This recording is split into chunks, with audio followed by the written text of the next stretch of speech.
భారతదేశంలో ఉన్న ప్రతి గుడి ఒక అద్భుత చరిత్రను దాచుకొని ఉంటుంది. కానీ కొన్ని గుడులు దేవుని అస్తిత్వాన్ని చూపించే సాక్ష్యాలు అవుతాయి. ఈ కథ అలాంటిదే. బ్రిటిష్ సైనికుడిని స్వయంగా శివుడు ఎలా రక్షించాడో వినండి. పాత కథ కాదు, ఇది శాశ్వత గాథ. 1870లో బ్రిటిష్ ఆర్మీలో ఓ అధికారి, ఆయన పేరు లెఫ్టినెంట్ కల్నల్ మార్టిన్.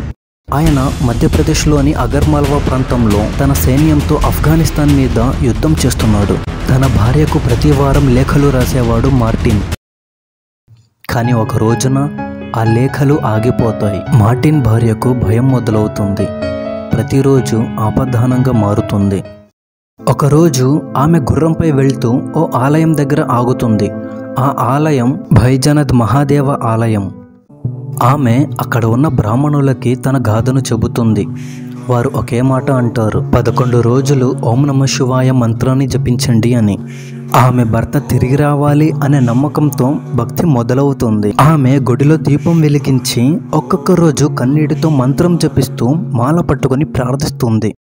సరిగ్గా 11వ రోజున ఆమెకు ఒక లేఖ వస్తుంది. అది మార్టిన్ నుంచి. మార్టిన్ ఇలా రాస్తాడు, పఠాన్లు మమ్మల్ని చుట్టేశారు.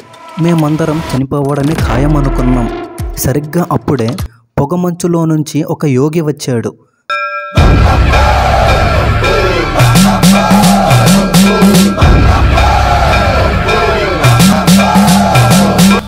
జటాజూటం, చేతుల త్రిశూలం, పులి చర్మం ధరించిన శక్తివంతమైన దివ్య రూపం. ఆయనని చూసిన వెంటనే శత్రువులందరూ పారిపోయారు. తడిచిన కళ్ళతో లేఖను చదివిన మార్టిన్ భార్య వెంటనే గుడికి వెళ్లి శివునికి కృతజ్ఞతలు చెబుతుంది. కొద్ది వారాల్లో మార్టిన్ సజీవంగా ఇంటికి తిరిగి వస్తాడు. వచ్చి ఇలా అంటాడు, నీ ప్రార్థనలు వినిపించాయి, అందుకే తిరిగి వచ్చాను అని. ఇక ఇద్దరు కలిసి ఆలయానికి వెళ్ళి ఒకే మాట చెబుతారు, శివుడే రక్షించాడు అని. ఈ శుభ సందర్భంలో మార్టిన్ గుడి నిర్మాణానికి సహాయం చేస్తాడు. ఇప్పటికీ భైజనాథ్ గుడి శిలాఫలకం మీద బ్రిటిష్ ఆఫీసర్ మార్టిన్ పేరు ఉంటుంది.